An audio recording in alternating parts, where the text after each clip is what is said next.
Hennessy, bless him, was our host last evening. He and Mary Teresa, my lovely wife, and I stayed with Bill and Mary in Niantic. We came down from Burlington, live in Indianapolis now. That's another story. But anyway, but Bill, you know, in radio, you would go pick up your newscast and come back and be well prepared. And the other fellow in the booth will have done a radio show of some sort, all scripted, and do your PSAs or commercial, and then introduce the newscaster. Well, I had known Bill for a couple of years, I guess, and I knew who he was, of course. But one of those moments in life, and I did my public service announcement, and I said, and now the 11 o'clock news, I'm your newscaster. Our mics were live, and Bill said, Bill Hennessy! Bill Hennessy! But all, of course, went out on the air. But what a great time. AM, FM, and TV. You just don't find that anymore. And many of you may remember Bunny Mullins. And he was a taskmaster for pronunciation. Arnie mentioned that just a moment ago about a parolee. That's a parolee. But Mullins, you had to say parolee. And if you escape from prison, you're not an escapee, you're an escapee. What the hell are parolees and escapees? I had no idea. But we had to say it. And, of course, Bunny Mullins, it was Bernard, as in St. Bernard dog. So that's all our pronunciations. I don't know. It was just a great time. I had wonderful people to work with. Bob Ellsworth, a dear friend, passed away a few years ago. I was sad to hear about the passings. But reunions are such wonderful things. I left WTIC to go to WNAW, and we've had a couple of reunions. And a few years ago, I went to one, and I hadn't seen these people in years and years. Folks I had worked with through the years. And people like, you may remember, it was all news people, but Alan Walden, Edward Brown, and Bruce Charleston. And so I stood there and looked at these people, and I walked in, and I said, God, they all look so old. But here I was, you know. So we had a group picture. So I got the group picture sent to us on the internet, and I looked. I fit right in. Goodness, but a wonderful time, and you know, TIC prepared me for that, because I used to work when I would be in the TV booth at night. I would practice my writing, because I didn't write the news. I would let Larry DeBear would have it, or was it Sid? Sid Stewart. Sid Stewart. He was always a thirsty fellow, but a wonderful one. But you know, I mean, I couldn't read some. But anyway, I was trying to learn to be what was important at the time in New York was a reader-writer. Good management. You take a reader and you take a writer and you combine the two and pay them a little bit less. They save money and you got more work. So I became a reader-writer and went to work at NEW, and I worked with Christopher Glenn, and Mark Pym was there one time, Steve Bell, and, I mean, just some wonderful people. The DJs, William B. Williams, who used to, you know, you'd walk down the hall and say, well, Bill, you look great. He'd say, I know. But he was a funny guy. He often referred to me in his own inimitable way as one of the lesser luminaries. And I worked with Clavin and Finch. Gene Clavin used to be Rayburn and Finch. And Gene Clavin, funny guys. Ted Brown. When I was a kid in Brooklyn, New York, I listened to Ted Brown and the Redhead. I don't know if anybody ever remembers these people, but brilliant, funny guys. And later on, Julia LaRosa came to the staff, and we became good pals. He was fired by Arthur Godfrey and told all the stories about that. But just wonderful people. And you know, there are these places that you go in your life.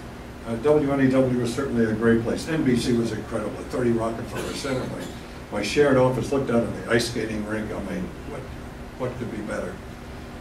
But nothing was better in terms of a big jump than WTIC. To come here and be a broadcast house, to be with all these professionals who actually wore a shirt and a tie. I was in heaven. It was just the most wonderful place. I went on from WNAW to NBC, and then retired, went out to move to a log cabin and did a David Thoreau type of thing, and then went back to the media at the TV station in Indianapolis, WTIC channel. I was there for about 20 years. And did anchoring and reporting, and subsequently did like a Charles Corral type of stories around Indiana. Did that for 20 years, and just got to see the very best of people. It was wonderful. But all of that, everything that I did, followed what was preparing me, and that all came from WTIC. When I did TV for the first time at WTIC, we had a lavalier mic. It was about this size, weighed about 1.5 pounds. You know, we had no teleprompters that I remember, and Ellsworth, I thought, was pretty good at that. He would look down and pick up a whole paragraph and just kind of read like that. And I had some trouble with that, but TV was in its infancy then. And I remember a story about Bob Steele some years and years ago. I don't even know if I witnessed it, but you know, memory is like that, you know. But apparently, before chroma key, we had the slide projector, and the projector was behind a translucent screen. So if you said something about President Eisenhower, which kind of dates it were, and the slide would change, and you'd hear whoosh, whoosh, and the slide would change, and you'd talk about a bridge, and another slide would change. Well, I guess Bob got up from doing his sports and had to go to the other side of the studio. And as I remember, he went behind and between the projector and the screen, and so at home, they saw this.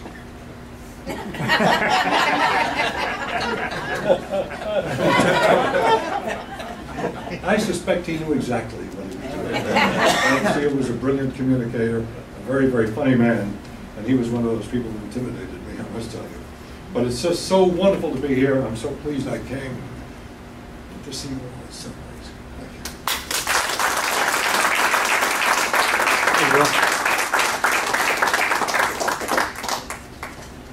you. We're proud of Ray. Anybody that could go from a big, good station like TIC to an even bigger, better station like WNEW. It made us all proud.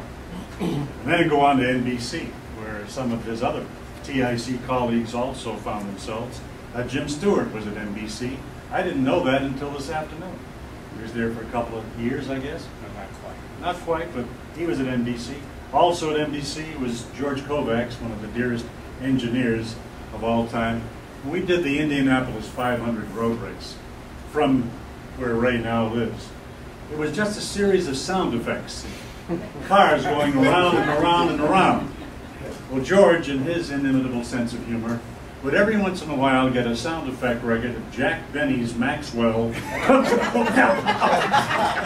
he'd sneak that into the background, sneak it out again, and if you were listening, you weren't certain what you heard.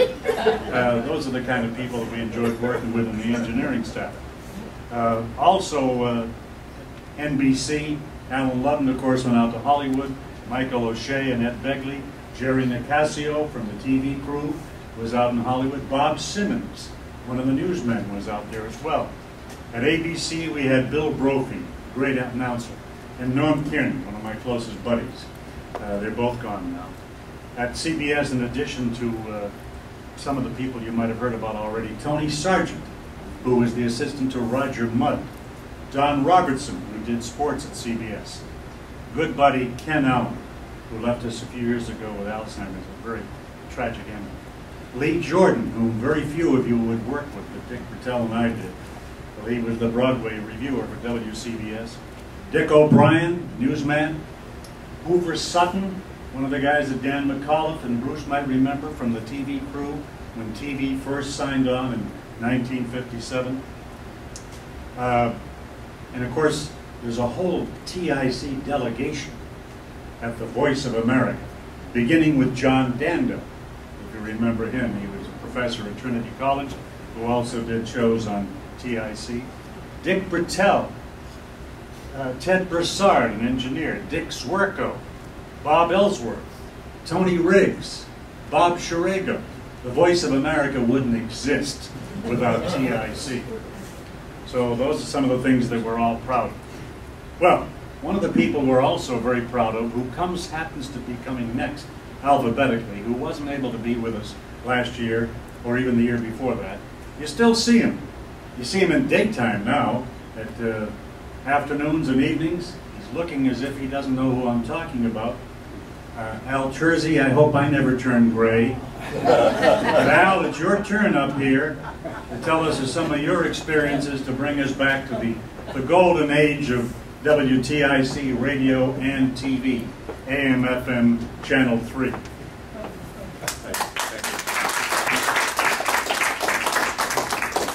Thank you very much, Bill. It's always a pleasure to be with all these good friends I've made over the years, especially in the formative years of broadcasting. I always look back at my years at WTIC, AM, FM, and TV as an opportunity to go to school. And I did go to school, and I think I learned well. I made so many close friends there, people we have an opportunity to see every year at the reunions. You asked earlier if who had not been here last year, and I raised my hand. And of course, my wife reminded me, yes, you were here. So getting advanced, she was not here, but I was here. But you talk about the old days with the scripts. I'll never forget the first time I was doing the Light Classics show in the evening. It was on 8 o'clock in the evening on the radio, and I've forgotten the name of the show. But we had a little script, and they had a blank in there for the name of the announcer and the name of the engineer who played the records. And whenever people ask me, have you ever had any embarrassing moments on television or radio, I always bring this one up because it was very early in my broadcasting career. 1968 was when I arrived at WTIC radio the first time. And of course, Channel 3, and now I'm on my second tenure with Channel 3. I've been there 18 years this time. It was 10 years the first time. Well, the script said, now this is, and I'm supposed to say my name, speaking for our engineer, and there was a blank for the engineer's name. Well, that night, the late Bill Kaluch was the engineer, but I suddenly had a brain cramp, and when I pushed the on button on the microphone, I couldn't remember his name. And so, as we were getting to the point where I had to say my name and then his name came into my brain and got mixed up with my name. So the K from Kaluch got in there, and so I say, now this is Al Tersey. And ever since then, I was, Joe Crowley used to call me Turkey. And I felt like quite a bit of a turkey. But I did learn a lot at Broadcast House, all the different programs I did on AM, FM, TV.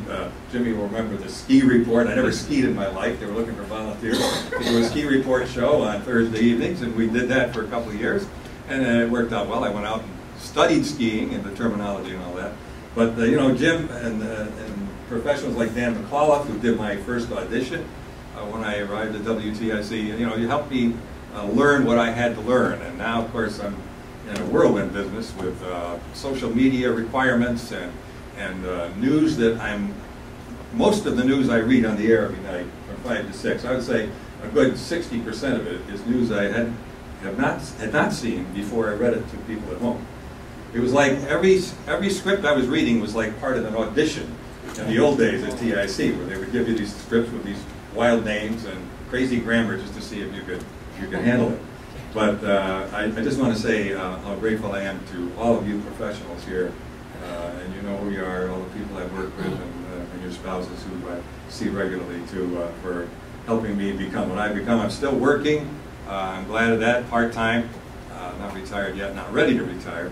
But sometimes when we're not ready to retire, you still retire. You know, that can go, especially in this economy. We'll see how that goes. But I look forward to being on the air many more years, and if not doing that, helping other people be better than they are. And again, I thank you for this opportunity to speak with you.